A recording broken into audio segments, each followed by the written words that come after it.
আপনারা দেখছেন বাস্তব উপস্থাপন। আমি রাজীব। ওয়াকফ বিলের বিরুদ্ধে প্রতিবাদকে কেন্দ্র করে উত্তপ্ত পরিস্থিতি শিলচরে।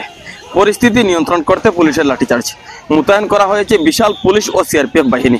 ওয়াকফ বিল বাতিলের দাবিতে শ শ মুসলমান নাগরিক প্রতিবাদে সামিল হন। মিছিলকে কেন্দ্র করে সৃষ্টি হয় উত্তপ্ত পরিস্থিতির।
ওয়াকফ বিল 2025 যে আইন প্রণয়ন, যেটা অ্যামেন্ডমেন্ট বিল, মানে এটার আইনে পরিণত হয়েছে, এটার প্রতিবাদে একটা শান্তিপূর্ণ নতুন চরক পয়েন্ট থেকে আইয়া আমরা ওই পেট্রোল পাম্পের কিনারে একটা খালি জায়গার মধ্যে প্রতিবাদী সবার মাধ্যমে সমাপ্ত হওয়ার কথা আছে।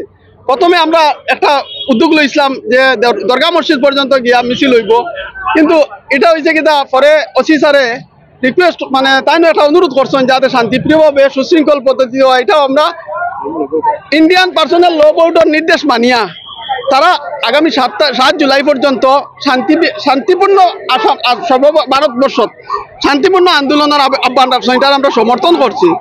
এবং এই পেট্রোল পাম্পের কিনারে একটা খালি জায়গা প্রতিবাদী সবার হওয়ার কথা, এবং এখানে সভা হয়েছেও।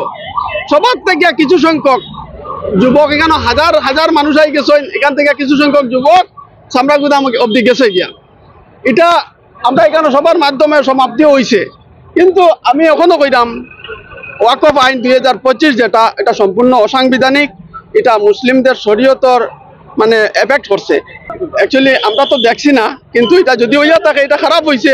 পুলিশের লাঠি চার্জ বাধ্য হয়েছে, একটা সময় কন্ট্রোলার বাড়ে যার পুলিশে লাঠি চার্জ করছে, যেটা এটা বাধ্য হইয়া করছে, এটার আমরা দোষাম না। কিন্তু যদি পাত্তর মারিয়া থাকে এটা অন্যায় করছে, এটারে আমরা কোনো অবস্থা মানিয়ে নিতে পারি না। এটা সভ্য সমাজে মানিয়ে নিতে পারে না। ইসলাম এবং গণতন্ত্রপ্রেমী জনসাধারণ যারা ভারতবর্ষের সংবিধান মানে, প্রশাসনটা হইল সরকারি সম্পদ। আমরা আজকে পুলিশ প্রশাসনকে শ্রদ্ধা জানি, সংবিধানকে শ্রদ্ধা করি। যদি এলাকান পুলিশের উপরে কেউ যদি পাথর মারিয়ে থাকে এটা অন্যায় করছে, এটা অন্যায়ের প্রতিবাদে আমরা গর্জে উঠবো এবং এটা আমরা মানিয়ে নিতে পারবো। এখন যদি কেউ আই এভিডেন্স থাকে এলা করছে তার এগেইনস্টে কোনো অ্যাকশন নিলে আমরা এটা খণ্ডনও করতাম না। আর আমার মনে হয় যদি করে থাকে এটা খারাপ করছে। আর আজকে যেভাবে প্রশাসনের সহযোগিতা করছে এর লাগে আমরা ধন্যবাদ জানাই। আর সদর ওসি স্যার আজকে 3 ঘন্টা ব্যাপী কেন রাস্তার মধ্যে এসপি স্যারও আইসেন, তারা যেভাবে সহযোগিতা করছে এই আন্দোলনে এবং এটার লাগে আমি বারবার শ্রদ্ধা করি। আর এবং তারা পুলিশের আমার কোনো ক্ষোভ নাই।